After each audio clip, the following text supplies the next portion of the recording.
උතුම් වූ ධර්මදේශනය ප්‍රඥා නාලිකාව තුළින් විකාශය කිරීමට ප්‍රචාරය කිරීමට ධර්ම දානය සිදු කිරීම සඳහා උපාලි දැකුම්පිටිය මහතා ඇතුළු පවුලේ සැම විසින් මෙම උතුම් වූ ධර්මදේශනය සඳහා සැදැහැති දායකත්වය දරා තිබෙනවා. උතුම් වූ ධර්මදානයන්ගෙන් ජනිත වන්නා වූ මහා පුණ්‍ය ශක්තියෙන් උපාලි දැකුම්පිටිය මහතාගේ භාර්යාව වූද ඔස්ට්‍රේලියාවේ මෙල්බර්න් නුවර පදිංචි නුරාදා දැකුම්පිටියගේ මෑණියන් වූද තිලක් අබේරුවන් ගමගේ මහතාගේ නැන්දම්මා වූද ජයත නිම්තරු ගමගේ තිසස් ගමගේ පුතණුවන්ගේ ආච්චම්මා වූද රවීන් දැකුම්පිටිය තිලාන් දැකුම්පිටිය සිතුමින දැකුම්පිටියගේ මෑණියන් වූද මුල්ලේරියාව හිමුටාන පදිංචිව සිට 2019 වර්ෂයේ දෙසැම්බර් මාස 30 වන දින අභාව ප්‍රාප්ත වූ චන්ද්‍රානි කුසුම්ලතා දැකුම්පිටිය මහත්මියගේ දෙවර්ෂ පූර්ණ ගුණානුස්මරණය සහ තංගල්ල ඇන්නපිටිය පාරේ පදිංචි ඉවෝන් සමරවික්‍රමගේ ස්වාමි පුරුෂයා වූද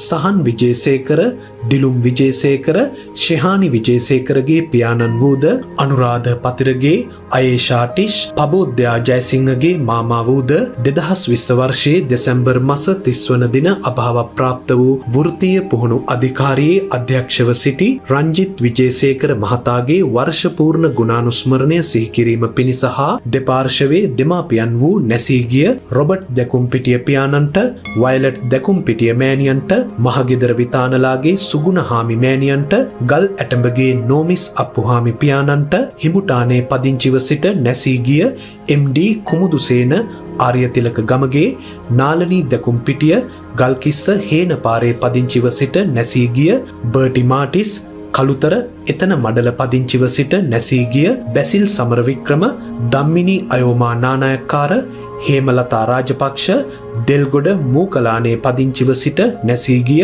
ජීවන්දරගේ පියසේන ජීවන්දර මුල්ලේරියාවේ හිඹුටානේ පදිංචිව සිට නැසී ගිය දෛවඥ ආනන්ද ඩයස් යන ඥාතීන්ට මෙම උතුම් වූ ධර්මදානය ප්‍රඥා නාලිකාව ඔස්සේ ලක්වැසි ලෝවැසි ජනතාවගේ නිවන් සුව පිණිස දේශනා කර ගැනීමෙන් ජනිත වන්නා වූ කුසල් බලයෙන් සියලුම මියගිය ඥාතීන්ට මෙම බුද්ධ ශාසනය තුලදීම මනුෂ්‍ය ආත්ම ලබා නිවන් අවබෝධ කර ගැනීමට අවශ්‍ය නිර්මල බුද්ධ ධර්මය හමුවීමට මෙම කුසල් හේතු වාසනා වේවා. නිවන් අවබෝධ කර ගැනීමට අපේක්ෂා කරන සියලුම ලෝවැසියන්ට මෙම ධර්මදානය ඔවුන්ගේ එම අරමුණ ඉටු කර ගැනීමට උපකාරී වේවා. ධර්මදේශනය සිදු කරන්නා වූ අතිගරු අතිපූජනීය බෙලිගල ධම්මවංශ ස්වාමින් වහන්සේටත් ගිය වසරේ වර්ෂ පූර්ණ ධර්මදේශනය සිදු කරන ලද අතිපූජනීය ආචාර්ය කුකුල්පනේ සුදස්සී ස්වාමින් වහන්සේටත් තව තවත් උතුම් ධර්මදේශනා කරමින් ලෝවැසියන් සසරින් මුදා ගැනීමට අවශ්‍ය නිරෝගී භාවය දීර්ඝායුෂ ලැබේවා. උන්වහන්සේගේ පැතුම් ඉටු වේවා. ප්‍රඥා නාලිකාවේ නිර්මල බුදුදහම දේශනා කරන මහා සංඝරත්නයට මෙම ධර්මදානය නිවන් පිණිස උපකාරී වේවා කියා බලාපොරොත්තු වෙනවා. එසේම වේවා කියා ආශිර්වාද කරනවා.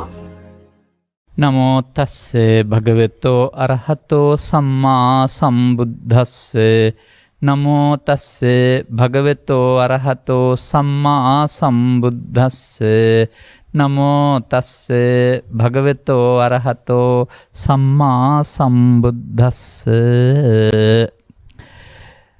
ජරාමරණස්ස වේ බික්ඛු නිබ්බිදාය විරාගාය නිරෝධාය ධම්මං දේශේති ධම්මකතිකෝ බික්ඛූති අලං වචනාය. ධර්මානුශාසනාවෙහි සදහවර අනුග්‍රහක දායකත්වය දරන්නා වූ බෞද්ධ ප්‍රමුඛ මේ මොහොත අපට සවන් දීම සඳහා වාසනාව උදා කරගත්තා වූ ලංකාවාසී ලෝකවාසී සදහවතුනි, ආරාධිත බවතුන්, නිවන උපනිශ්‍රේ වන ස්වාමින් වහන්සේ කැමැති පරිදි ධර්ම දේශනයක් කියන මාතෘකාව යටතේ තමයි මට නිදහස දීලා තිබෙන්නේ. ඔබ මේ නාලිකාව ශ්‍රවණය කරන අරමුණ කෙනෙක් නම් සතියකට පමණ පෙර අප ධර්ම දේශනාවක් කරමින් ලෝකයා දකින ධම්මකතිකා පිළිබඳ විවරණයක් කළා. ඒ ධර්ම දේශනාවේ තිබුණේ ධර්ම ශ්‍රවණය කරන ලෝකයාගේ දක්ෂතාවයේ දුර්වලතාවයන් අනුව දේශකින් වහන්සේ ධර්ම කතිකෙක් වෙන ආකාරය පිළිබඳ වෙනස්කම්. පිරිස ගැඹුරින් වටහා ගන්නට දුර්වල නම් ඒ දුර්වල දේ කියන කෙනා ධම්ම කතිකෙක් වශයෙන්. අන්න ඒ විදිහට වෙනස්කම් කීපයක් සහිතව මම ඒක පැහැදිලි කළා. මම මතක් කළා ධම්මකතික සූත්‍ර තව ගොඩක් තියෙනවා ත්‍රිපිටකයේ කියලා. මේ සංයුත්ත නිකායේ අභිසමය සංයුත්තේ පවතිනා වූ ධම්මකතික සූත්‍රය. මේකේ පැහැදිලි කරනවා මේ වගේ සිද්ධියක්. අතකෝ අඤ්ඤතරෝ බික්කු යේන භගවතේන සංකමේ. ඔබ දන්නවා එකෙන් කියන්නේ මොකද? එක්තරා භික්ෂුවක් බුදුන් වහන්සේ යම් තැනක දෙතෙන්ට එළඹුණා. එළඹ උන්වහන්සේට වැඳලා එකත් පස හිටියා. එකත් පස ඉඳගෙන බුදුරජාණන් වහන්සේගෙන් මෙසේ විමසනවා. ධම්මකතිකෝති බන්තේ උච්චති. ස්වාමීනි භාග්‍යතුන් වහන්සේ ධම්මකතික කියලා කියනවා. කිත්තාවතානුකෝ බන්තේ ධම්මකතිකෝ හෝති इति. කොපමණකින් ධම්මකතිකෙක් වෙනවද? අන්න දැන් බුදුරජාණන් වහන්සේ ධම්මකතිකය විග්‍රහ කරන ආකාරය තමයි එක සූත්‍රයක තියෙන ආකාර. අනිත්තත් මීට බොහෝ සෙයින් සමානයි මාර්ගයේ පමණයි පොඩි වෙනසක් තිබෙන්නේ. අපි මේකත් කියලා තවත් එකක් කියමු. එතකොට සේරුන් දෙසින් ඊළඟ දවසට. දැන් සාමාන්‍යයෙන් අපි මේ ධර්මදේශකින් වහන්සේලාට ඔය ධම්මකතික කියන පදේ සමාජයේ යොදනවා. විචිත්‍ර ධම්මකතික හරි මාධ්‍ය ධර්මදේශක හරි ආදී වශයෙන්. නමුත් මේ ධම්මකතික භාවය විතරක් නෙවෙයි මේකේ පෙන්වන්නේ. තවත් කරුණු දෙකකුත් පෙන්වනවා. අනේ යනු අපට ධම්ම කතිකයෙකුගෙන් ගන්න ඕන දේ මොකක්ද කියන එක ඔබට මේකේ කියවෙනවා. විතරක් පමණක් නෙවෙයි. උන්වහන්සේ හෝ ඔහු ධම්ම කතිකයෙක් විතරක් වෙලා බෑ. ඒක ඇත්තනම් ඔහු එයා ධම්මානුධම්ම පටිපන්න කෙනෙක් වෙන්න වෙනවා. එතනින් එහාට ගියාම ප්‍රතිඵල ලබන්නෙක් වෙන්න වෙනවා. අර ධම්මානුධම්ම පටිපන්නව සහ ප්‍රතිඵල ලැබීම අර මූල ධර්ම දේශනාවේ ධම්මකතික සූත්‍රයේ තිබුණේ නැහැ.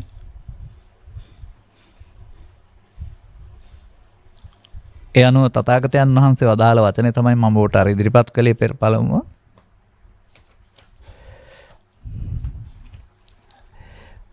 භික්ෂුව ඉඳින්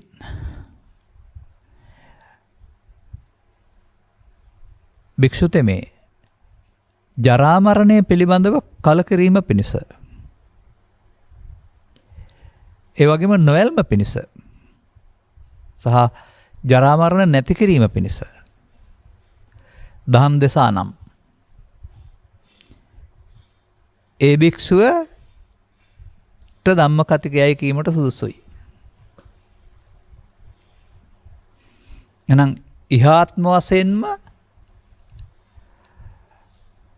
ලෝකයාට ජරා මරණ දුකින් මිදෙන පාර කියලා දෙන ක්‍රියාවලිය තමයි තථාගතයන් වහන්සේ ධම්මකතික කියලා පෙන්වලා තිබෙන්නේ. ධම් දෙසන්නේ භික්ෂුව, ධම් දෙසන්නේ භික්ෂුන්ට නෙමෙයි සමාජයට. ජරා මරණ වලින් මිදෙන වචන කියන එකේ තේරුම ජීවිත අවසානයේ ජරාවක් මරණයක් නැති වෙනවා කියන එක නෙමෙයි, ජරා මරණ දුකින් මිදෙනවා. එහෙමයි කියන්න ඕන. ජරා මරණින් කිව්වොත් සාමාන්‍යයෙන් තථාගත ශරීරයේ පවා දි รา යනවා. එයත් සමුගන්නවා. දි รา යාමට නම් දි รา යන කියලා කියනවා. උන්වහන්සේවත් මගේ ශරීරය දැන් දි รา ගිය කරත්තයක් වගේ කියලා තියෙනවානේ. සමාධිසුවෙන් තමයි නැගිටවලා තියෙන්නේ කියලා. නමුත් සමු ගැනීමට මරණ කියන්නේත් නැහැ. ඒ කියන්නේ තථාගත ධර්මය අනුව ගිය පුද්ගලයා ඉහාත්ම වශයෙන්ම ජරා මරණ දෙකෙන් නිදහස් වෙනවා. අර මේ පෙන්වන්නේ නිබ්බිදාය විරාගාය නිරෝධාය. මතක තියාගන්න. කලකිරීම පිණිස, නොයල්ම පිණිස, මිදීම පිණිස.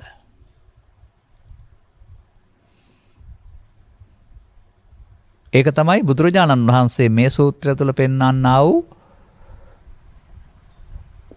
ධම්ම කතිකත්වය. තව මේකේ පේලි 10ක් 12ක් තියෙනවා. නමුත් අපි එකකින් පැහැදිලි කරගනිමු.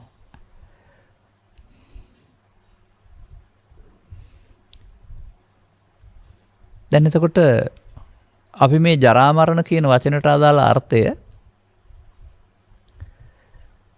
දිරීම මේ යාම කියලා ගත්තොත් නොදිරණ කෙනෙක් නැහැ.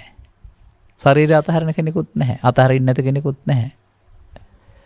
නමුත් බුදුන්ට රහතුන්ට මේ ශරීරය අතහැරීම දුකකුත් නැහැ. ඒ වගේම අර දි รา යාමේ ඒ දුකකුත් නැහැ. දි รา යන එක නෙවෙයි එහෙම නම් දුක තියෙන්නේ. ඒවා එසේ සිදුවෙද්දීම උන්වහන්සේලා ඉහාත්ම වශයෙන් මේ ජීවිතේදීම ජරා මරණයෙන් නිදහස් වෙලා.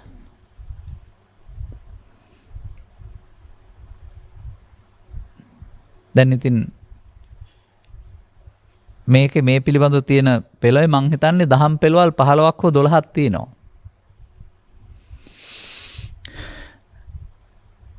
ඒ ඔක්කොගෙන්ම එක තැනකට යන්නේ.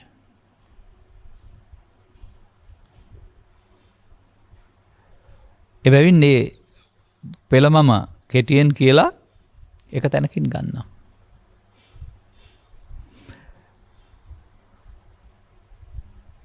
ජරා මරණ නැති කරන්න මොකද කරන්න ඕන? ජාති නැති කරන්න ඕන. ඒකට ජාතිය නැති කිරීම වෙනස ධර්ම දේශනා කරනවා නම් ඒත් ධම්ම කතිකේ. ජාතිය නැති කරන්න. භවය නැති කරන්න ඕන.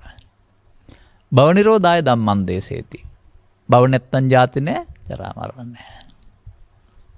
භව නැති කරන්න. උපාදානය නැති කරන හැටි කියලා දෙන්න ඕන.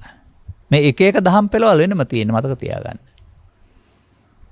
එතකොට උපාදානයේ නොයල්ම කලකිරීම මෙදීම වෙනස දේශනා කරනවා නම් ඒ ධම්ම කතිකේ. උපාදානයට හේතුව තණ්හාව. එතකොට තණ්හාව කෙරෙහි කලකිරෙන්න නොයැලෙන්න මිදෙන්න දේශනා කරනවා නම් ඒ ධම්ම කතිකත්වය. තණ්හාවට හේතුව වේදනාව. වේදනාවේ නොයැලෙන්න කලකිරෙන්න මිදෙන්න දේශනා කරනවා නම් ඒ ධම්ම කතිකයක්. වේදනාවට හේතුව පස්ස කෙරෙහි කලකිරෙන්න නොයැලෙන්න මිදෙන්න ධර්ම දේශනා කරනවා නම් ඒ ධම්ම කතිකයක්.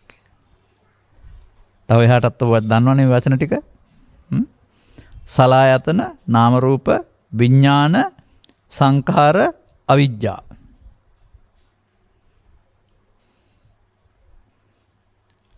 එතකොට මේ පටිච්චසම්පාදයේ 12 පෙළටම අදාළ පෙළස් 12ක් තියෙනවා.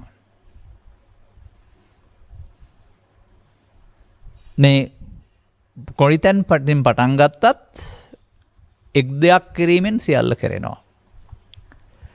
ඔබ මජ්ක්‍ධිම නිකායේ සම්මාදිට්ඨි සූත්‍රයේ සවන් දීලා හෝ කියවලා තියෙනවා නම් ඒකෙත් මේක පැහැදිලි කරනවා. කොපමණකින් සම්මාදිට්ඨියත් එක් වේද?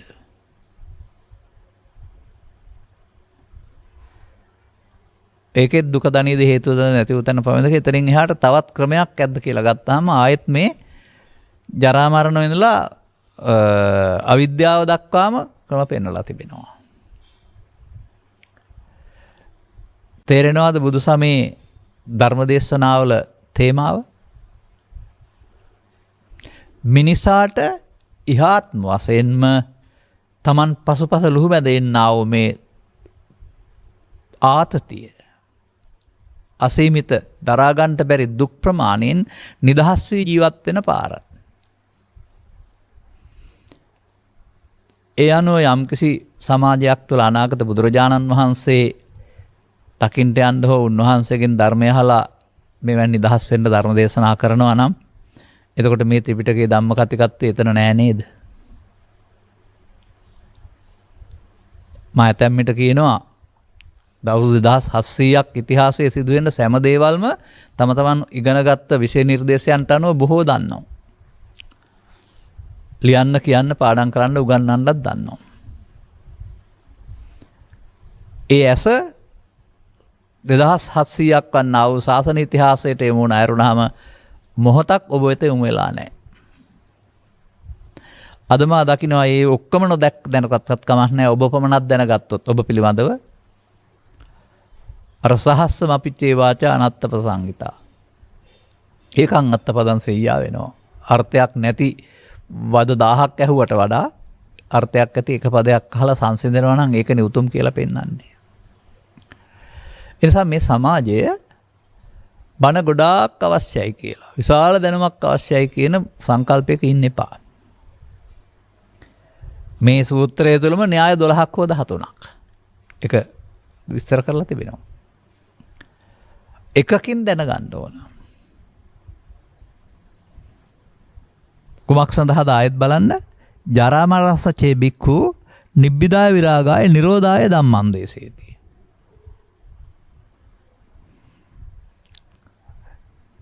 ජරා මරණ පිළිබඳව කලකිරෙන්නටයි නොයල්ම සඳහායි නැතිනම් මෙදීම සඳහා තමයි ධර්ම දේශනා තිබිලා තියෙන්නේ.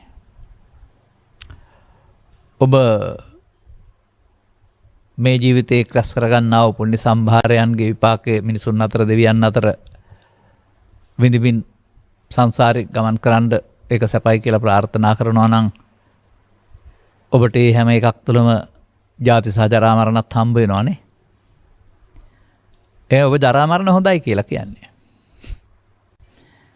මට ඒවා තිබුණට කමක් නැහැ. පින් විපාක හම්බ වෙනවා නම් ජරා මරණ තිබුණට කමක් නැහැ. ඒ අනුව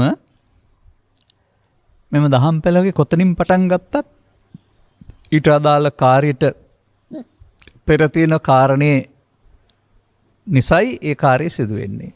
පෙර තියෙන කාරණේ කෙරෙහි කලකිරීම නොයල්ම මිදීම පිණිස කරුණු පැහැදිලි කරන්න ඕන. ජරා මරණ නම් ජාති, ජාති නම් භව, භව නම් උපාදාන, උපාදාන නම් තණ්හා. ඔය විදිහට ගෙන්න පුළුවන්. අපි මේ ධර්මදේශනාවලදී මේ එක එක තැන් ඔස්සේ පැහැදිලි කරලා තිබෙනවා. එනිසා මේ කලකිරීම නොයල්ම මිදීම කෙනෙකුට පැහැදිලි කරන්න වෙනවා. ඒ සඳහා දේශනා කරන්න ඕන. ඇයි කලකිරෙන්න ඕන? ඇයි නොයැලෙන්න ඕන? ඇයි මිදෙන්න ඕන? අන්නේ කරුණ මේ දහම් පෙළ අනුව ගත් කල නම් පටිච්චසමුප්පාදයේ දහම් පෙළ අනුව දේශනා කරන්න ඕන. සලායතන වර්ගය ගත්තා නම් සලායතනයක් තුළ සිදුවෙන ආකාරය පිළිබඳ මිදෙන ආකාරයෙන් දහස්. පංචස්කන්ධය ගත්තා නම් පංචස්කන්ධ ධර්මතාවය තුළ. එමයි ඒක තිබෙන්නේ. කෝකෙන් ගත්තත් තිබෙනවා.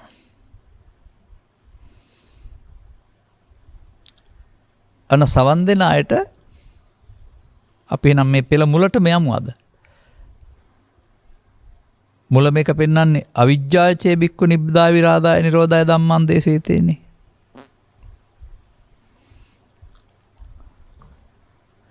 එවිට ඉන් එහාට අනිත් ඔක්කොම කාරණා පිළිබඳව අවිජ්ජා පත්‍යා සංඛාරා අවිද්‍යා නිරෝධයෙන් සංඛාර නිරෝධය. එතනින් එහාට ඔක්කොම නිරෝධනේ. ඇතැම්මිට මා ඔය ප්‍රකාශ කරන්නේ ඒකයි. මේකේ කරුණු දෙකයි. එකක් අවිද්‍යා පත්‍යා සංඛාරා, අනිත් එක අවිද්‍යා නිරෝධයෙන් සංඛාර නිරෝධය.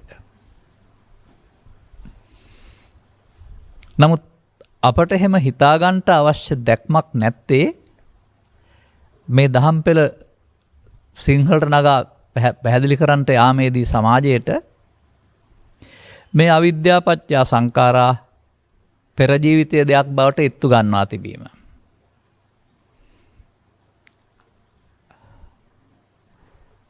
බලන්න උත්සාහ කරලා පෙර ජීවිතයේ අවිද්‍යාව දුරු කරන්න පුළුවන් කාටද කියලා. කවදාවත් ඒක කෙරෙන්නේ නැහැ. මන්දයත් මේ ස්කන්ධ පංචකය පිළිබඳ අර්ථ විග්‍රහයේදී පෙර කියන කොටස නැසුන එකක්. ආයෙ ගන්න බෑ. අනාගතයේ කෙනෙකුට සාපු නැති එකක්. දැන් විතරයි. මේ දැන් කියන මොහොතේදී මේ අතීතයයි වර්තමානයයි වර්තමාන හේතුයි කියනා වූ සියල්ල එතන සිදුවෙන බවට ගැඹුරු නුවණක් තියෙන්න ඕන. ඒ වගේම මේ ඇලිලා ඉන්න එක පිළිබඳව අවිද්‍යා සංකාරය අතීතයේ කරන දෙයක් නොව දැන් සිදුවෙන දෙයක් වශයෙන් දකින්න ඕන. පෘථග්ජන කියන සමාජයේ වර්තමාන මොහොතේ ඇසෙන් කනෙන් නාසයෙන් දිවෙන් කයෙන් අවිද්‍යා පත්‍ය සංඛාරා රැස් කරමින් ඉන්න නිසා ඔවුන් සසරේ ජාති ජරා ව්‍යාධි මරණ උරු කරගන්න පාරේ යමින් ඉන්නවයි කියන එක ඔහුට තේරෙන්න ඕන. අන්න එතකොට තමයි අර නිබ්බිදාය කලකිරීම ඇති වෙන්නේ. එතකොට තමයි නොයල්ම පිණිස කටයුතු කරන්න හිතෙන්නේ. කලකිරී නොයල්ම පිණිස කටයුතු කළොත් තමයි මිදෙන්නේ. මේක කරුණු පැහැදිලි කරන එක, දිරිමත් කරන එක, මගේ යවන එක, උකටලි වෙන්න නොදෙන එක තථාගතයන් වහන්සේ නිරන්තරයෙන් භික්ෂුන් වහන්සේලා දිරිමත් කළා, උද්‍යෝගිමත් කළා කියලා කියන්නේ ඒකයි. මන්දයත් මෙම ප්‍රතිපදාව ජලාශයක නැත්තම් ජලපහරක උඩ පැත්තට උඩුගම් බලා යාමක්. මුළු සංසාර ප්‍රතිපදාවම මිනිසාගේ උඩුගම් බලා යාමක් වෙනකොට පහළට යාමක්. ඒක පුරුදු වෙලා බලවත් වෙලා ඒ ඔස්සේ යමින් හිටියේ.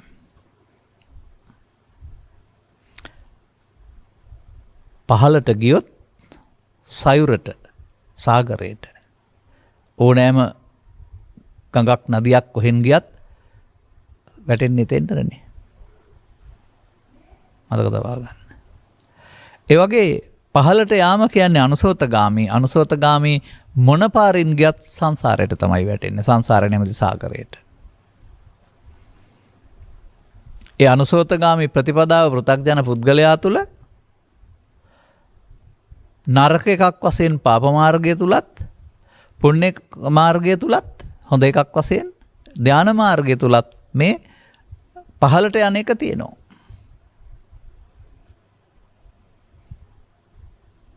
මන්දයත් අවිද්‍යා පත්‍ය සංඛාරා කියන එකට මේ ලෝකේ කවුරුත් කුසලයේ කියලා පිළිගන්න එකක් නැහැ. අවිද්‍යා පත්‍ය සංඛාරයේ අවසානයේ උරුම වෙන්නේ ජාති ජරා ව්‍යාධි ශෝක මරණ. අනිත් පෙළේ කොහම ගියා. එහෙම කියන්නත් පුළුවන්. නිරෝධයෙන් සංඛාර නිරෝධන කියලා කියන්නත් පුළුවන්. ලියන්න පුළුවන්, පාඩම් කරන්න පුළුවන්, විභාගේ පාස් වෙන්නත් පුළුවන්. කවමදාවත්ම ඉස්සර ජීවිතයේ අවිද්‍යාව දුරු කරන්න ඉස්සර ජීවිතේ යන්න බෑ. හොඳයි, දැන් නම් මේක සිදු වෙන්නේ. ඔබ තුළ මේ මොහොතේ නම් මේ බුදුන් වහන්සේ වදාළ අවිද්‍යා පත්‍ය සංඛාරා සිදු වෙන්නේ. දැන් නොකර ඉන්න බැරිද? දැන් පණින්ට පෙර සිතා බලන කියලා කියනවානේ. පණින්ට යන්නේ. පැන්නොත් ගොඩේ එන්න බෑ. කල්තියා හිතලා බැලුවා නම් නොපැන ඉන්න පුළුවන් නේ. එනිසා ප්‍රායෝගික ක්‍රියාකාරී ප්‍රතිපදාවේදී ඔය පච්චුප්පන්නං චයෝ ධම්මං තත්ත තත්ත්ව විපස්සති පච්චුප්පන්නේන යාපෙන්ති තේනවන්නෝ පසීදති කියලා පෙන්වන්නේ. එහෙම නැත්නම් දිත්තේ දිත්තමත්තම් භවිස්සති සුතේ සුතමත්තම් භවිස්සති දුටු දේ දුටු පමණින් නතර වෙන්න පුළුවන්ද කියලා. නමුත් පෘථග්ජන කියන පුද්ගලයා දුටු දේ ඇසූ දේ වැටහුණු දේ දුටු පමණින් නතර වෙන්නේ නැහැ. ඇලෙමින් ගැටෙමින් මුලා වෙමින් අවිද්‍යා පත්‍ය සංඛාරා කරනවා. පොතේ තියෙන අවිද්‍යා පත්‍ය සංඛාරානෝ තමන් තුළ, ඇස තුළ, කන තුළ, නාසය තුළ, දිව තුළ සිදුවෙනා වූ මේ අවිද්‍යා සංඛාරය ඔබට පැහැදිලි කරලා දෙනකොට ධම්මකතකින් වහන්සේ නමක් දැන් මේ වැරදි පාරේ නේද යමින් ඉන්නේ කියලා ඔබට වැටහෙනවනේ. ඔබේ අදහසක් තියෙනවා. මම වගේ උදාහරණයක් ගන්න. පූජනීය ස්ථානයක් වූ ජයශ්‍රී මහ බෝධීන් වහන්සේ වඳින්න යන්න. මේ අදහසින් ඔබ කොළඹින් ගොඩ වෙනවා. නමුත් ඔබට රාගම සන්දිස්ථානය, පොල්ගහවෙල සන්දිස්ථානය, මහව සන්දිස්ථානය කියන තුනක් හමු වෙනවා. මෙවෙන් ඒ පාරක ඔබ ගියොත් ඔබට අනුරාධපුරේ මුණ ගැහෙන්නේ නැහැ. අරමුණ එතන වුණාට යන්න වෙන පාරක. එනිසා ඔබට දුකින් අත මිදීමේ අරමුණක් තිබෙනවා. ඔබ ඒ පාරේ යනවා කියලා තෝරගන්නේ පාප මාර්ගයේ, පුණ්‍ය මාර්ගයේ, ධානා මාර්ගයේ. වෙන පැත්තකට මේ තුනම හැරිලා තියෙන්නේ. රාගමින් හැරුණොත් පුත්තලම් පැත්තට යන්න පුළුවන්. පොල්ගහවලින් ගියොත් නුවර බදුල්ල පැත්තට යන්න පුළුවන්. මහවින් ගියොත් මඩකලපු ත්‍රිකුණාමලේ යන්න පුළුවන්. කොහාටත් කොහේ හරි පාරක් තිබුණාට කොහෙවත් ගියාට හරියන්නේ නැහැ. ඒ නිසා හොඳින් තේරුම් ගන්න මේ බුදුන් වහන්සේ පහළ වෙනකොට තිබුණා වූ අනුගමනීය ප්‍රතිපදාව එකක්වත් දුකින් මගහැරීම, දුක යටපත් කිරීම ඇරුණාම භවගාමී ඇරුණාම භව නිරෝධගාමී තිබුණේ නැහැ. අපිට මේ බුදුන් වහන්සේ හෙළි කළ සමයයි අනිකුත් සමයයි අතර වෙනස තේරුම් ගන්නට බැරිකම තමයි දැන් තියෙන්නේ. ඇඳුමෙන් බෞද්ධ වෙලා, ඇඳුමෙන් භික්ෂු වෙලා අර පෙර තිබිච්ච පාරවල් වලම යමින් ඉන්නවා. ඇයි ඒ ඔය පටිච්චසමුප්පාදය කළ හානිය? අතීත ජීවිතේ, මේ ජීවිතේ, අනාගත ජීවිතය තුනකට බෙදලා සිංහලෙන් අර්ථ විග්‍රහ කරලා පාඩම් කරවලා කළ කෙනත් වැරදි, පාඩම් කරගත්තත් වැරදි, සියල්ල අනාතයි. තථාගතයන් වහන්සේ වදාහරනවා කනේ කනේ ත්වං ජායසේච ජීයසේච මීයසේච සනයක් සනයක් පාසාව උපදිලා දිරනවා මැරෙනවා. වෙන්න ඕන සියල්ල සනේ තුල වෙන්න ඕනනේ. ඒ සනේ තුල අතීතයේ තියෙන්නත් ඕන, වර්තමානයේ තියෙන්නත් ඕන, අනාගත ඵල තියෙන්නේ වර්තමාන හේතු තියෙන්න ඕන.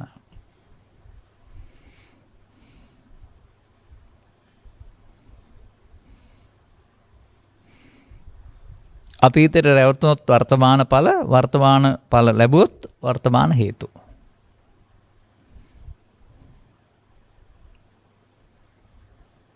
මේ තමයි මිනිසාගේ පමාද විහාරී ප්‍රතිපදාව. දැන් මේක ලොකු දෙයක් වශයෙන් සලකන්න ඕන නෑ. ඔබට මෙතෙක් ශ්‍රවණය කළා වූ ධර්මදේශනාශ්‍රයෙන් තේරුම් ගන්න පුළුවනිද ඔබ පුද්ගලයෙක් වුණාට ස්ත්‍රී පුරුෂ ගිහි පැවිදි වේදෙන්තරව ඔබ තුල ක්‍රියාත්මක වෙන්නේ පංචස්කන්ධ ධර්මයේ ඉපදීමක් මැරීමක් කියලා. ඒ ඇස තුල, කන තුල, නාසය තුල, දිව තුල සිදු වෙනවයි කියලා.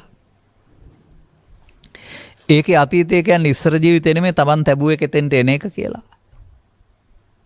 පස්සේ පැහැදිලි කරන්නේ පරණ Taman තබාගත්ත ලෝභය, දේශය, මෝහය, වෛරය එතෙන්ට එනවා. ඒක අතීත හේතුවක ඵලය.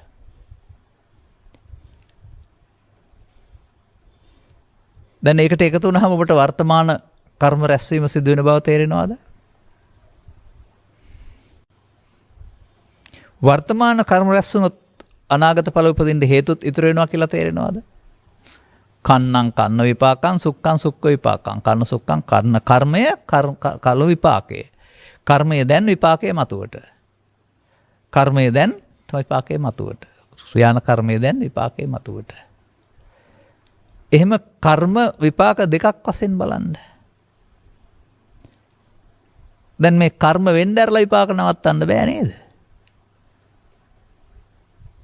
කර්මත් නැත්නම් විපාකත් නැහැ. අන්න මෙතන තමයි මේ ජරා මරණ වලට පාර ක්‍රියාත්මක වෙන්නේ. අපි ඒ නිසා මේක ගන්න මේ දහම් පොත් තුල මේට වඩා ගැඹුරට යමින් ස්කන්ධ පංචකේ නම් ඒකකයේ තුල සිදුවෙන්නා වූ අතීත හේතු පහක ආගමනය, වර්තමාන ඵල පහකට එකතු වීම, වර්තමාන හේතු පහක් තැබීම නම් වූ දහම් න්‍යායක් තිබෙනවා.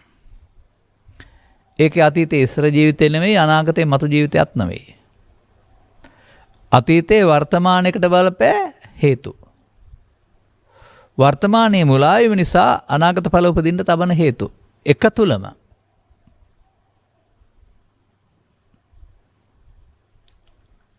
දැන් මේක මම තවත් විදියකින් පෙන්නනවා ඔබට.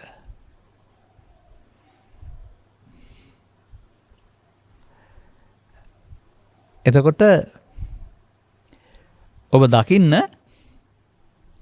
ඔබට මේ ඇසේ කනේ නාසයේ දිවේ කයේ මොනම ප්‍රසාදයට යමක් ගැටුණත් ඒකට උපදින කාම විතර්කයේ ව්‍යාපාද විතර්කයේ හිංසා විතර්කයේ දැන් එකක්ද අතීත හේතුක ඵලයක්ද? පළවෙනි වතාවට ගැටලා කිසිම කෙනෙකුට ওই විතර්ක උපදින්නේ නැහැ. මොකද ඔය විතර්ක හටගන්නේ තේන සංකම් ගච්ඡති අනුසේතිනේ. අනුසේ තැබුවොත් තමයි හටගන්නේ. අපි ධර්ම ශ්‍රවණය කරන්නේ අනුසේ තවලා කලක් තිස්සේ. ධර්ම ශ්‍රවණය කරයි කියලා අනුසේත වලින් තේන සංකම් ගච්ඡති නතර වෙන්නේ නැහැ.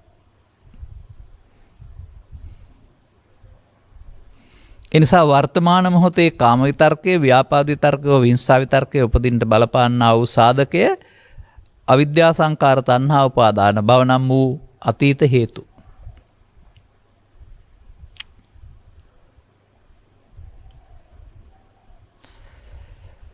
දැන් ඔබ එකතු වෙනවා. දැන් ඔබ පැවැත්මට එකතු වෙනවා.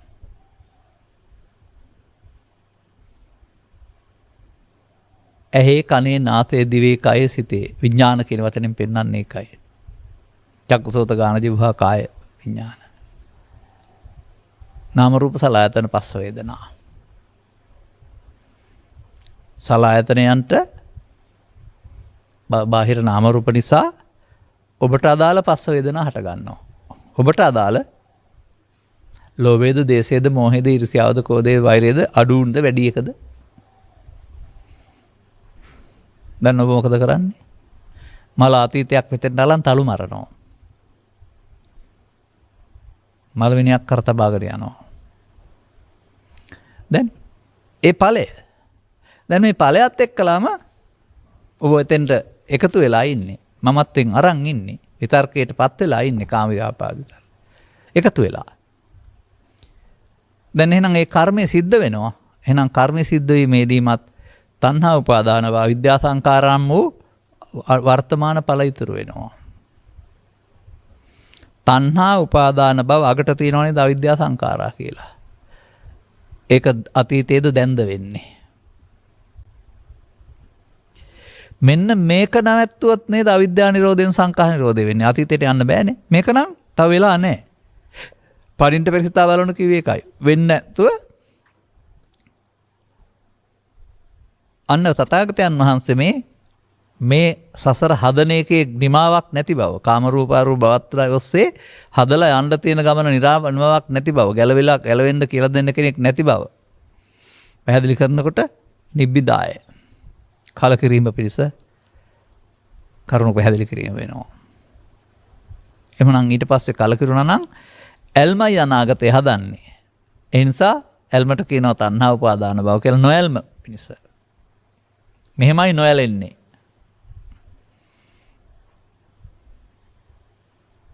මිදීම පිණිස. නිරෝධය එතන ඉවර වීම පිණිස. දැන් ඔය තණ්හා උපාදාන අවිද්‍යා සංකාර වුණොත් නිරෝධ නැහැ.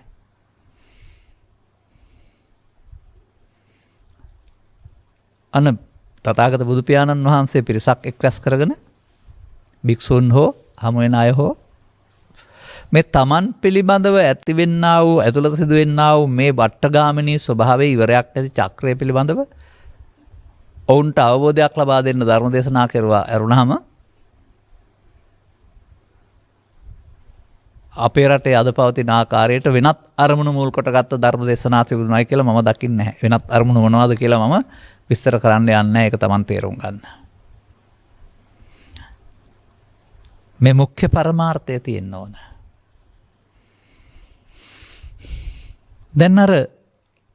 දැන් මේ මොහොතේ සසරට බැඳෙන හේවත් වර්තමාන හේතු තබන එක අවිද්‍යා සංකාර නම් ඒ අවිද්‍යා සංකාර කියන්නේ තණ්හා උපාදාන භව කියන තුනට. ඒක පෙන්වන්නේ වර්තමාන ඵලයක් විදිහට නෙමෙයි වර්තමාන හේතුවක් විදිහට.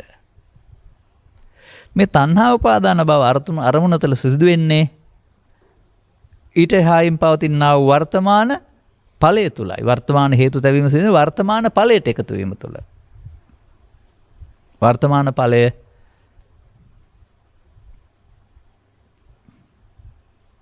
ඔබේ විඥානෙහි තබා තිබෙනා වූ නාම රූපය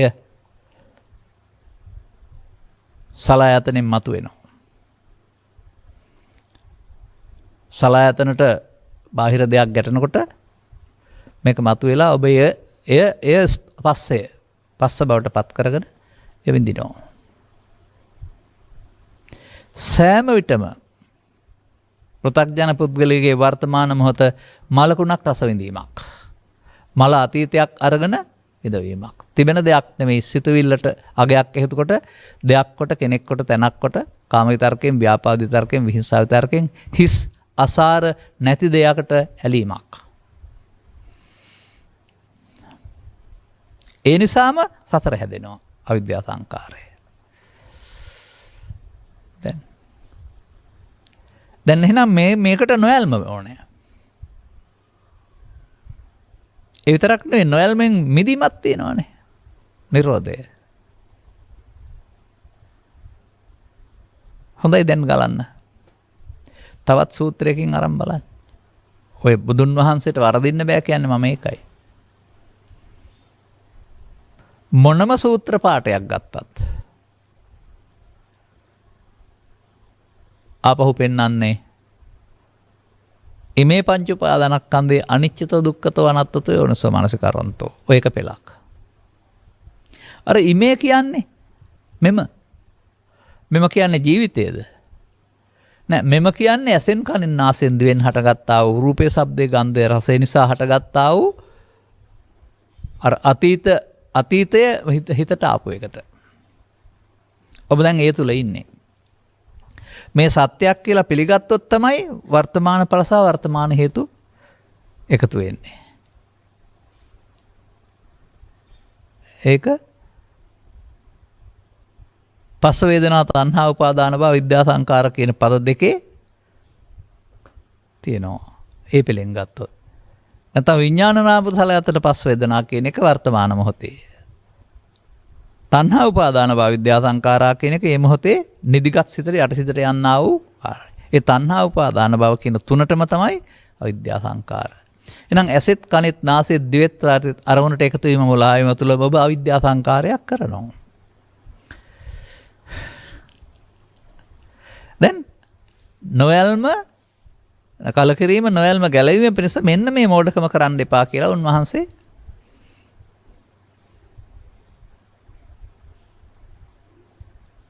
පැහැදිලි කරනවා. දැන් ඔබට පුළුවන් නම් අර එකතු වුණ විතර්කයට කාම හෝ ව්‍යාපාද හෝ විහිංසා විතර්කයට නැත්නම් උපන්නා වූ පංච උපාදානස්කන්ධයට එකතු නොවෙන්න. දැන් එතකොට මොකද වෙන්නේ? මේකෙම තියෙනවා තැනක පස්ස නිරෝධය. එකතු වුණ නැත්නම් පස්ස නිරෝධ වෙන්න වෙනවා. දැන් ඉන් එහාට වේදනා තියේද, තණ්හා තියේද, උපාදාන තියේද? නැත්නම් විඥාන නාම රූප සලආයතන පස් වේදනා තියේද? නැහැ. විඥානත් නැහැ, නාම රූපත් නැහැ, සලආයතන නැහැ, පස්සත් නැහැ, වේදනත් නැහැ. එහෙනම් තණ්හත් නැහැ, උපාදානත් නැහැ, භවත් නැහැ. අවිද්‍යා නිරෝධය.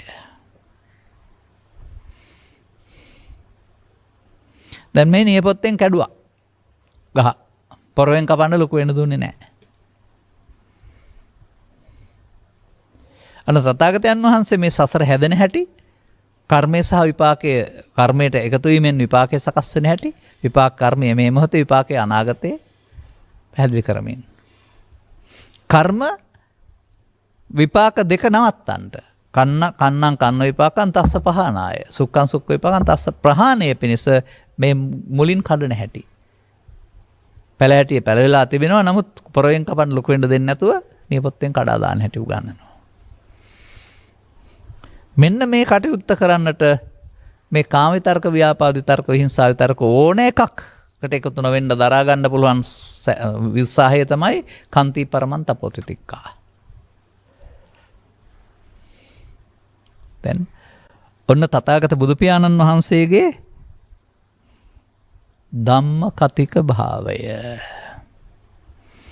දැන් ඇසෙත් කනෙත් නාසෙත් දිවෙත් කයෙත් මේ ලෝකෙට එකතු වෙන්න යාමේදී මේ එකතු නොවීම චක්කුණා සංවරෝ සාදු සාදු සෝතේන සංවරෝ ගානේන සංවරෝ සාදු සාදු ජීවහාය සංවරෝ ඔන්න ආරම්භ වෙනවා. එතකොට අවිද්‍යා සංකාරය වෙනුවට එතනම විද්‍යා විමුක්තිය. විද්‍යා විමුක්තිය නම් අවිද්‍යා නිරෝධ සංකාරය ඉවරයිනේ. දැන් ඔබ පාර තේරුම් ගත්තා. කල්පනා කළේ නැහැ. අර වැරදි පාරක යන්න.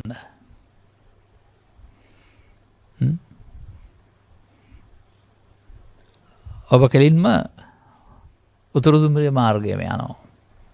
එතකොට ශ්‍රී මහා බෝධිය හමු වෙනවනේ. අර මාරු වෙන්න ඕන තැන් වලින් පාර වරද්දා ගත්තේ නැහැ. උත්තලම් පාරේ ගියෙත් නැහැ, බදුළු පාරේ ගියෙත් නැහැ, මඩකලුව පාරේ ගියෙත් නැහැ. අන්න එහෙම කරුණක් මේක. දැන් මේකම මට මේ ඉතුරු මිනිත්තු සියල්ල පැහැදිලි කරන්න මම ගන්නෙ නැත්තේ. මේක අංග 12ටමත් පැහැදිලි කර හැකි, නැවත නැවතත් පැහැදිලි කර හැකි. මේ අප තුළ වෙන්න ඕන දේ වර්තමානයේ ඇස්වල කන තුළ නාසය තුළ සතිමත්ව මේ මෝඩකම කරපු මෝඩකමට එකතු නොවීමෙන් මේකෙන් මිදෙන්න පුළුවන් කියන බුද්ධ වචනේ. ඒක තමයි මේ නිබ්බිදාය විරාදාය නිරෝධාය ධම්මං දේශේති කියලා කියන්නේ. ඔය ටික පැහැදිලි කරලා දෙන එක. දැන් තව මෙතනින් එහාටත් මේකේ වචනයක් තියෙනවා. ඒකත් පැහැදිලි කරගන්න වෙනවා. අරවායි ඒක තිබුණේ නැහනේ. ජරා මරණස්සචේ බික්ඛු නිබ්බිදාය විරාගාය නිරෝධාය පටිපන්නෝ හෝති. ධම්මානදම් පටිපන්නෝ බික්ඛු අලං වචනාය. අන්න කියලා බෑ. කරන්නත් ඕනේ. අහන කෙනත් කරන්න ඕන, කියපු කෙනත් කියලා හරියන්නේ තමන් කරන්න ඕන. අන්න ධම්මානුධම්ම පටිපදාව කියලා වචනයක් ඔබ අහලා ඇති. ධම්ම අනුධම්ම. එකක් ධම්ම නම් ඊළඟ එක අනුධම්ම. මේ පෙන්නර අනුපස්සී විහෙරති වගේ නැවත නැවතත් බලනවා කියන එක. අන්න අරකින් පෙළදහම තේරුම් ගත්ත පුද්ගලයාට දැන් මේ ඇතුළත ක්‍රියාකලාපයේ සසරට බැඳෙන ක්‍රියාකලාපයට අහු නොයමින් බාහිර ක්‍රියාකාරකම් කරන්න වෙලා තිබෙනවා. බාහිර ක්‍රියාකාරකම් වල නෙමෙයි මේක තිබෙන්නේ, ඇතුළත බාහිර ක්‍රියාකාරකම් ලෝකෙට අවශ්‍යයි. ඒ පුද්ගලයා වෙනුවෙන් පැවති තිබෙන්නා වූ යහපත් රාජකාරිය. ගම වෙනුවෙන්, රට වෙනුවෙන්, පවුල වෙනුවෙන්, දරුවන් වෙනුවෙන්, බිරිඳ වෙනුවෙන්, සැමියා වෙනුවෙන් ආදී කොට ඇති. දරුවන් වෙනුවෙන්. ඒ ක්‍රියාකාරීත්වය නෙමෙයි මේක තිබෙන්නේ. ක්‍රියාකාරීත්වය බාහිර එකක් බවකට වෙන්නේ. ඇතුළත ක්‍රියාකාරීත්වයක් වෙනම තියෙනවා. දැන් මෙන්න අරක තේරුම් ගත්ත පුද්ගලයාට නේද ධම්මානුධම්ම පටිපදාවට එන්න පුළුවන්. ඔබ ධම්මානුධම්ම පටිපදාව සෝතාපට්ටි අංගයක් වශයෙන් අහලා ඇති. නමුත් ධම්මානුධම්ම පටිපදාව කියන එකේ තේරුම ඊට පස්සේ හොයන්න තියනවාද?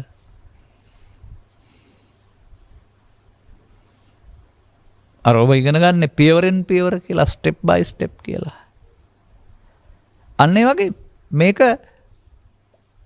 මොහොතින් මොහොත. ඇසේ නම් ඇස තුළම මොහොතින් මොහොත. කනට මාරු වෙනවා නම් කනට, කනෙන් නාසයට. අත නොහැර තමා ක්‍රියාත්මක කරන්න වෙනවා. කුමක්ද ධම්මානුධම්ම පටිපදාව වෙන්නේ එතකොට? ධම්මානුධම්ම පටිපදාව උපන් අකුසල් දුරු කිරීමට ගන්නා වෑයම, නොඋපන් අකුසල් නොඉපදීමට ගන්නා වෑයම.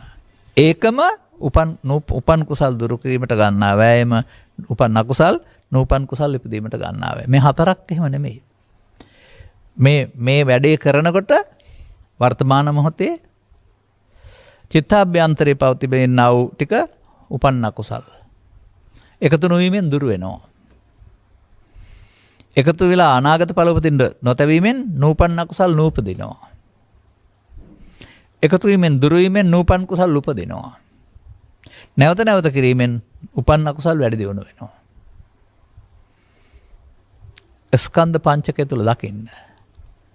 අකුසල් යනුවෙන් උපාදාන දකින්න. කුසල් යනුවෙන් මාර්ගඵල වලින් ප්‍රත්‍යක්ෂ වෙන නිවන් දකින්න. නිවන.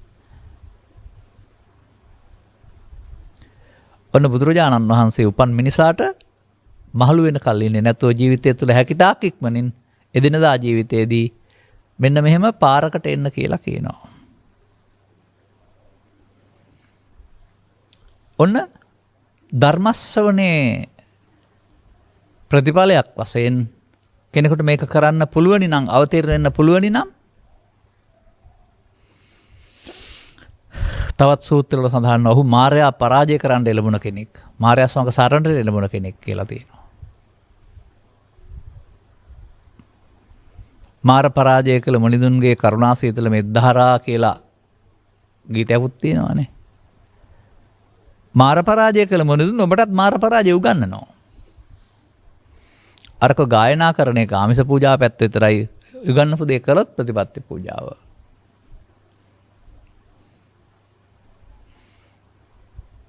එනිසා අපි මේ ලබන රසයේ සුවය කවියට ගීතයට රචනාවට නැගුවට ඒක ආයෙත් ප්‍රකාශනයක්. තමන්ගේ හිතේ පන්දේ. අදාළතාවයට යන්නේ නැහැ. ඒක ඊට පස්සේ කලාවක් වෙනම ඇරුණාම අර ලෞකික දෙයක් වෙනම ඇරුණාම අදාළ තැනට යවෙන්නේ නැහැ.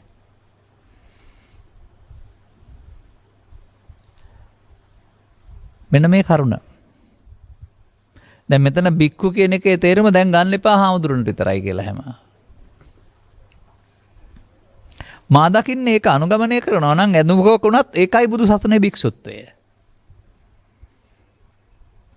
මන්දයත් සෝ බ්‍රාහ්මනෝ සෝ සමනෝ සබික්ඛු. ඔහු බ්‍රාහ්මණෙක්, ඔහු ශ්‍රමණෙක්, ඔහු භික්ෂුවක්. කවුද මේ? සන්තති ඇමතියා. රජතුන් පිට ඇතා පිට රහත්ති. අර ඇතුළත දේ වුණා නම් පිට ඇඳු ගැන නෙමෙයි කතා කරන්නේ. එබැවින් ධම්මානුධම්ම පටිපන්න කියන වචනේ රටේ තොටේ දහස්සර කළු මැද හැම ගිය වචනයක් වශයෙන් මම දකිනවා. කියලා වචනේ දාන්න කෙනෙක් නැහැ. නමුත් අවතීර්ණය වෙන්න බැරි වෙනවා. මම ධම්මානුධම්ම කියන එකට කුමන අර්ථයක් ජනිත කරනවද දන්නේ නැහැ. උපදින ස්කන්ධ පංචකයෙන් පංච උපාදානස්කන්ධයෙන් පංච උපාදානස්කන්ධයට අනාත්මය බැලීම තමයි ධම්මානුධම්ම පටිපදාව කියලා කියන්නේ. 100%ක් අහු නොවෙන්න පුළුවන් මුලදී. 1 සිට 100 දක්වාම හදන්න ඕන.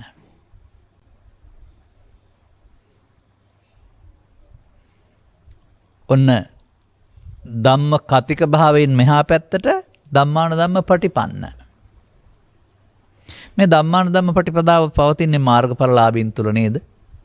ඒ මාර්ගයනේ ඒක ඵලය හම්බ වෙනවානේ.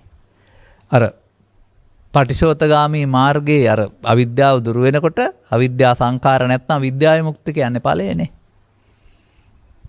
නැවත නැවතත් මොකද වෙන්නේ? මේක තමයි ඔබ ඔය කතා කරන පොතේ තියෙනා වූ සකලක් ක්ලේශයන් ප්‍රහීන කොට. ක්ලේශයන් ප්‍රහීන වෙන පාර.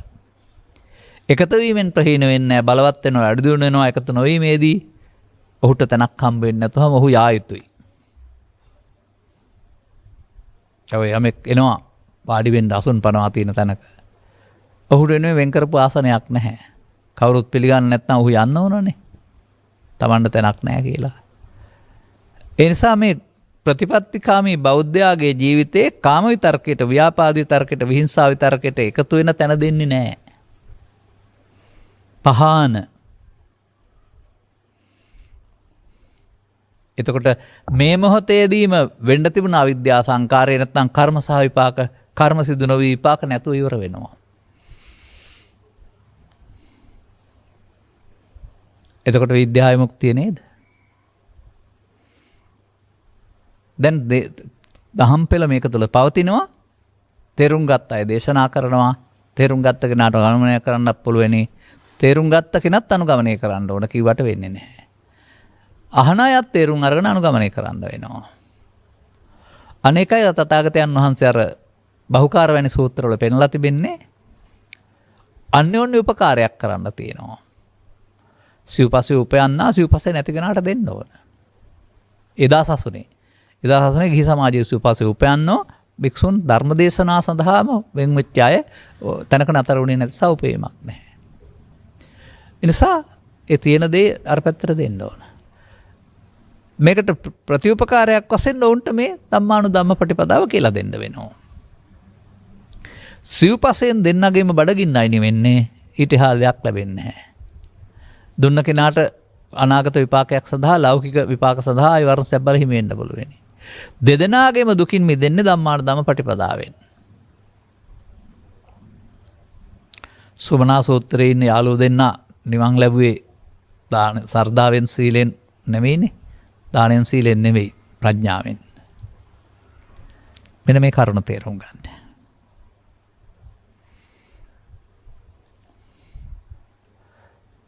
දැන් මේ සඳහා ඔබ ජීවත් වෙන සමාජය තුළ ඔබේ සිත නොසන්සුන්නෙන්ට අදාළ චිත්තය සැඟවුණා වූ ස්වභාවයන් පිළිබඳ වැටහීමකින් යුක්තව ඔබ කටයුතු කරන්න වෙනවා. කොයි මොහොතේ හෝ මේ සැඟවුණ සොරා මේ සැඟවැ සිටින ගරිල්ලා ඔබට පහර දෙන්න එන්න පුළුවන්. වෙලාව කියලා නැහැ.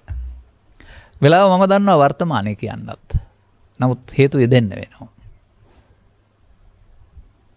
ඒ හේතු යෙදෙන මොහොතට එන්න ඕන කියලා නේද තියෙන්නේ, එපා කියලා නෙවෙයි නේද තියෙන්නේ. ඒක නේද උප්පන්නං කියලා කියන්නේ. එතනින් එහාට පවත්තන්න එපා කියන එක නේද මේ කන්ති කියලා කියන්නේ. පවත්තනවා කියන එක නේද එකතු වෙලා අනාගතේ හදනවා, කර්ම රැස් කරනවා, අවිද්‍යා සංකාරය කියලා කියන්නේ. බලන්න පුළුවනිද කියලා වීරියක් උත්සාහයක් නැතුව ඒ නිසා අනාගත සසර දුක් විපාක තේරෙන පුද්ගලයාට වීරියෙන් මේකට එකතු නොවී ඉන්න දිරි ගන්නන්න ඕන. ඔන්න එහෙමයි තථාගතයන් වහන්සේ මේ මොහොත මේකට එකතු නොවෙන්න දිනු කරා වූ සතියක් ඔබ දිනු කරන්න කියලා කියන්නේ. පළවෙනි වතාව ඊටා පහසු වෙන්න පුළුවනි. දෙවෙනි තුන්වෙනි වතාවත් ඊටා පහසු වෙන්න පුළුවනි. දුර ගොහින් වරදක් වශයෙන් තේරෙන්න පුළුවනි. නමුත් අපි අත්දැකීම් මෙම දන්නවා. පසුව මතක් වෙනවා වගේම එහා සමග මතක් වෙනවා වගේම ඊට පෙරත් මතක් වෙනවා. කරලියට එන්න පෙරම. එදාට යාට තැනක් ඇත්තෙව නෑ. මෙන්න මේ කරුණු පැහැදිලි කිරීම තමයි මේ සූත්‍රය තුළ ධම්මකතික භාවය කියලා පෙන්වලා තිබෙන්නේ. අර අපහාස රසය, උපහාස රසය, හිනස්වන රසය, ඉතිහාස තොරතුරු කතා කිරීම, කතන්දර පිළිබඳ දැනුම පළල් කිරීම, සාසන ඉතිහාස දැනුම පළල් කිරීම නෙවෙයි. ඒවා අපි ගන්නව ඉගැන්වීම. ඒවා ඉගැන්වීම වලට අයිති දේවල්. මේක ඉගැන්වීම වලට නෙමෙයි, අතහැරීම වලට අදාළ දේවල්. ආධ්‍යාත්මික පාරිශුද්ධිය සඳහා අදාළ දේවල්. දැන් කුමක්ද මේන් කියවෙන්නේ? ජරා මරණය සිට අවිද්‍යා සංඛාරා දක්වා අවස්ථාවක් පදනම් කොට ගනිමින් ඒක තුලින් සසර බැඳෙන ආකාරය පැහැදිලි කරමින් ඒට කලකිරීමට නිබ්බිදාය, නොයල්මට විරාගාය, අතහැරීමට නිරෝධාය, මිදීමට කරුණු පැහැදිලි කිරීම ධම්මකති භාවයයි. තේරුම් ගත්ත මග ඇත්තනම් අනුගමනය කරපුවාම Tamanට ප්‍රතිඵල ලැබෙන එක ධම්මාන ධම්ම පටිපදාවයි. තව වචනයක් තියෙනවා. ජරා මරණස්සචේ බික්ඛු නිබ්බිදා විරාගා නිරෝධා අනුපාදා විමුච්ඡතෝ හෝති. ditta ධම්ම නිබ්බාන පත්තෝ බික්ඛු අලං වචනාය. ඔන්න ප්‍රතිඵලෙත් තියෙනවා. ඉහත් වශයෙන්ම. තේරුම් අරගෙන අන් අයට කියා දෙමින් අවශ්‍යයට අනුගමනය කරන්නේ නම් යම්කිසි පුද්ගලයෙක් ඉදින් හෙතෙම ජරා මරණ පිළිබඳ කලකිරීමෙන් නොඇලීමෙන් එයින් මිදීමෙන් දැඩිව නොගෙන මිදුනේ නම් අන දැඩිවගෙන උපාදානයෙන් නොගෙන මිදුනේ නම් උපාදාන කර ගැනීම අවිද්‍යා සංඛාරා, උපාදාන නොකර ගැනීම විද්‍යාය මුක්තිය. හෙතෙම මේ අත්භවයේදීම නිවනට පැමිණියයි කීමට සුදුසුයි. මේ අත්භවයේදීම මැරිලා නිවන් නෙවෙයි නේද එතකොටනේ. අනාගත බුදු සසුන නිවනොත් නෙමෙයි. මේ අත්භවයේදී ජීවිතය තුළම ලැබෙන්න ඕන දෙයක් නෙවීම කියලා අවුරුදු 35ක 40ක ඉඳලා කියන්නේ අපි ඒකයි. දැන් මෙතන මේ කෙලවර පෙන්වුවට ආරම්භයක් තියෙනවා. ආරම්භය තමයි මග්ගඵලලාභීත්වය. සෝවාන් සකෘදාගාමි අනාගාමි අරිහත් මේ මාර්ගයේ දියුණු වෙන ආකාරය. ක්ලේශ ප්‍රහීන වෙනකොට ලැබෙනා වූ සංසොන් ස්වභාවයේ උසස් වීම තමයි මේ මාර්ගඵල පිළිවෙලින් ප්‍රත්‍යක්ෂ කටයුතු නිර්වාණය. ලබන්නේම නිර්වාණය. නමුත් ඒක පළල් වෙනවා. ඵල මා හිතනවා ඔනෝයි මගඵල පිළිවෙලින් ලබා ගන්නා වූ සංසුන් වීමට තමයි බුදු සමයේ ආර්ය ධාන කියලා කියන්නේ. පළවෙනි දෙවෙනි තුන්වෙනි හතරවෙනි ධාන සම්බන්ධ වෙනවා ඇත්තේ සෝවාන් සකෘදාගාමි අනාගාමි අරිහත් කියන මාර්ගඵලවලට. නමුත් විතක්ක ਵਿਚාර ප්‍රීතිසුඛ ඒකාග්‍රතාව සහිත පළවෙනි දෙවෙනි තුන්වෙනි හතරවෙනි පස්වෙනි ධාන තිබෙන්නේ මාර්ගඵලවල නෙමෙයි කෙලෙස් යටපත් කරගත්තා වූ අට්ඨකිලමතානුයෝගී. ඒකේ පහක් තියෙන්නේ ඒකයි. එයත් මෙයත් දෙකක් බව ලෞකික ධාන සහ ලෝකෝත්තර ධාන දෙකක් බව අපේ ධර්ම දේශනාවල අපි පෙන්නලා තිබෙනවා. නමුත් මේ සාන්ත බව දෙකක් නෙමෙයි කහ සමානයි. ඒකයි රැවටෙන්නේ. නමුත් අරවා වැඩෙන්නේ බොජ්ජංග රහිතව කාමාංග යටපත් වීමෙන්, මේවා වැඩෙන්නේ කාමාංග විනාශ වීමෙන් බොජ්ජංග සහිතව. එනිසා ධානයට පැමිණ භාවනා වඩනවට වඩා මම දකින්නේ භාවනා වැඩීමෙන් ධානයට පැමිණෙනවා. දැන් සෝවාන් පුද්ගලයාට එතනින් එහා පැත්තට කාමරාග ව්‍යාපාද දුනා කිරීමට පුළුවන් ධාන පාදක කොටගෙන ප්‍රථම ධානයේ මුදල් කොටගෙන ඔහු සිහියෙන් ඉන්නවා ඊළඟ එනේවා දකින්න. සකෘදාගාමී බව මුල් කොටගෙන එතනින් එහාට සීල සූත්‍රය පෙන්නන්නේ මේ පංච උපාදාන සෝවාන් පුද්ගලයා මොකද කරන්න ඕන? මෙම පංච උපාදානස්කන්ධය අනිත්‍ය බලන්න වෙනවා. දැන් මෙම පංච උපාදානස්කන්ධය කය වෙන්න බෑ. එහෙන් කනෙන් නාසයෙන් දිවෙන් කයින් උපදින කාම විතර්කේ, ව්‍යාපාද විතර්කේ, විහිංසා විතර්කේ වෙන්න ඕන නේද? දැන් තුනී වෙනකොට ලැබෙන එක නේද ඵලය? තවදුරටත් ඊතර ශේෂ තියෙනවා. අර පස්සේට එන්න තවත් තිබෙනවානේ අනුසය. ඉතින් හැංගිලා තියෙන්න බෑ. එන්න වෙනවා. එනතකල් බලන් ඉන්න වෙනවා. එන්න අවස්ථාවල් උදා කර ගන්න වෙනවා. තේරුම් ගත්ත පුද්ගලයාට අවස්ථාව උදා වෙන තරමට වාසි කැමති. තේරුම් ගත්තේ නැති කෙනාට තමයි අවස්ථාව කරදරයක් වෙලා මග අරින්න හිතෙන්නේ.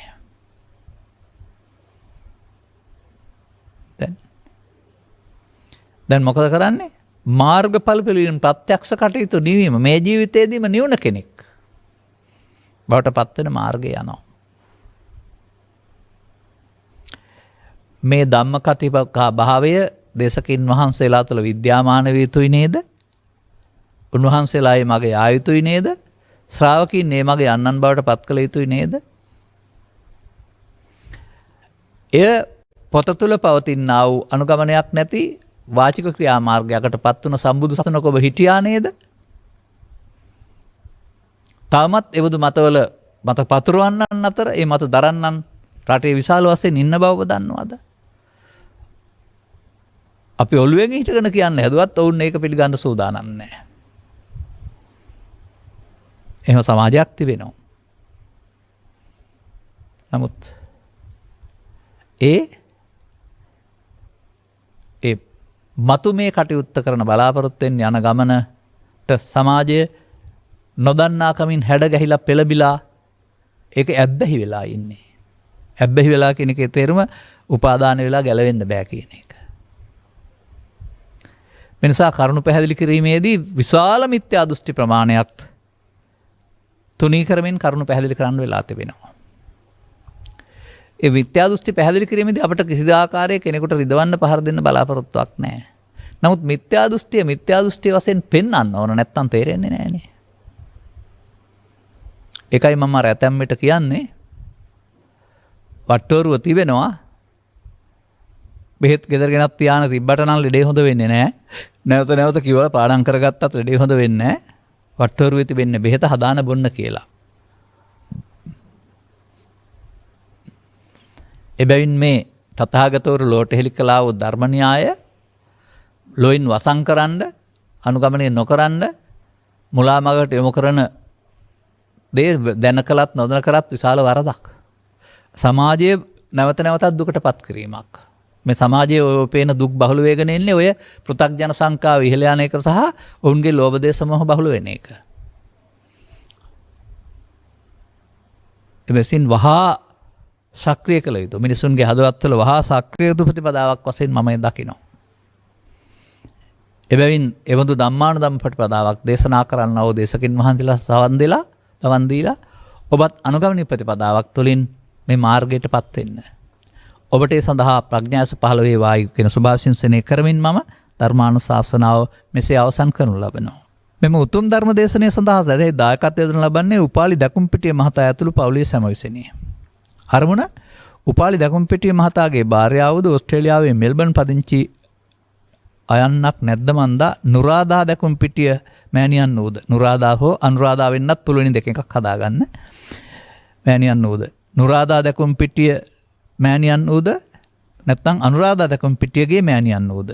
තිලක් අබේරුවන් ගමගේ මහතාගේ නැන්දම්මා වූද ජයත නිම්තරු ගමගේ තිස්ස ගමගේ පුතුණන්ගේ ආච්චම්මා වූද රවින් දකුම්පිටිය තිලාන් දකුම්පිටිය සිතුමිනි දකුම්පිටියගේ මෑණියන් වූද මුල්ලේරියාව හිඹුටාන පදිංචිව සිට 2019 දෙසැම්බර් මාස 30 වන දින ප්‍රාප්ත වුණා වූ චන්ද්‍රානි කුසුම්ලතා දකුම්පිටිය මහත්මියගේ දෙවර්ෂ පූර්ණ ගුණානුස්මරණය සහ තංගල්ල එන්නපිටිය පාරේ පදිංචි ඉවෝන් සමරවික්‍රමගේ ස්වාමිපුරුෂයාවද සහන් විජේසේකර දිලුම් විජේසේකර සහානි විජේසේකරගේ පියාණන් වූද අනුරාධාපතිරගේ ආයෂා අට්ටිෂ් පබෝද්‍යා ජයසිංහගේ මාමා වූද 2020 දෙසැම්බර් මාස 30 වන දින ප්‍රාප්ත වෘත්තීය පුහුණු අධිකාරී අධ්‍යක්ෂ ශ්‍රී රංජිත් විජේසේකර මහතාගේ වර්ෂපූර්ණ ගුණානුස්මරණය සිහි කිරීම පිණිස මෙම දෙපාර්ශ්වයේ දෙමව්පියන් වූ නැසී ගිය රොබර්ට් දකුම්පිටිය පියාණන්ට වයලට් දකුම්පිටිය මෑණියන්ට මහගෙදර විතානලාගේ සුගුණහාමි මෑණියන්ට හල් ඇටඹගේ නෝමිස් අප්පුහාමි පියාණන්ට හිඹුටානේ පදිංචි සිටි නැසීගේ එම්.ඩී. කුමුදුසේන ආර්යතිලක ගමගේ නාලනී දකුම්පිටිය ගල්කස්සහේනේ පාරේ පදිංචි සිටි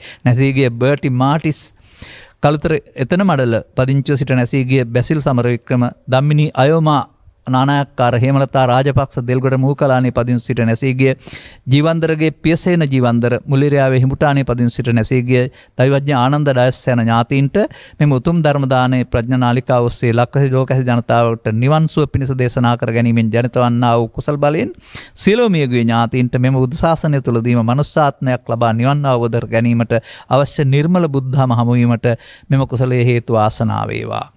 නිවන් අවබෝධ කර ගැනීමට අපේක්ෂා කරන සියලු ලෝවැසියන්ට මෙම ධර්ම දානය ඔවුන්ගේම අරමුණට කිරීමට උපකාරී වේවා. මෙම ධර්ම දේශන සිදු කරන්නා වූ අතිගෞරවනීය දේශකයන් වහන්සේටත් ගිය වසරේ වර්ෂ පූර්ණ ධර්ම දේශනය කරන ලද අතිපූජනීය ආචාර්ය කුකුල්පනි සුදස්සි ස්වාමීන් වහන්සේටත් තව තවත් උතුම් ධර්ම දේශනා කරමින් ලෝවැසි ශාස්ත්‍රයෙන් මුදවා ගැනීමට අවශ්‍ය නිරෝගී භාවයේ දීර්ඝායුෂ ලැබේවා. උන්වහන්සේලාගේ පැතුම් මිටු වේවා. ප්‍රඥා නාලිකාවේ නිර්මල වූ ධර්ම දේශනා කරන මහා සංඝරත්නයට මෙම ධර්ම දානය නිවන් පිණසම හේතු වේවා. ඉටුවේ හැකි සියලු පැතුම් ඉටුවේ වායි ප්‍රාර්ථනා කරන අතර මේ ධර්ම දානයෙන් තුළ ලබාගත්තා වූ ශක්තිය අවබෝධය ධර්ම දේශනාව මෙහෙයවූ සහ අනුග්‍රහ දැක්වූ අයටත් සවන් දුන් හැමටත් මේ ධම්ම කතික භාවය තුළ ධම්මානුධම්ම පටිපන්න වී අදාළ ප්‍රතිඵලයට පත් වෙන්නට මං පෙත් විරගන්නට හේතු වේවා කියලා ප්‍රාර්ථනා කරගන්න. සබ්බීතියෝ වජ්ජන්තු සබ්බ රෝගෝ විනස්සතු මාතේ බවත් අන්තරායෝ සුඛී දීඝායුකෝ භව හැම දිනාටම තෙරුවන් සරණයි. මෝහක්ඛයෝ නිබ්බානං මේ උතුම් වූ ධර්මදේශනය ප්‍රඥා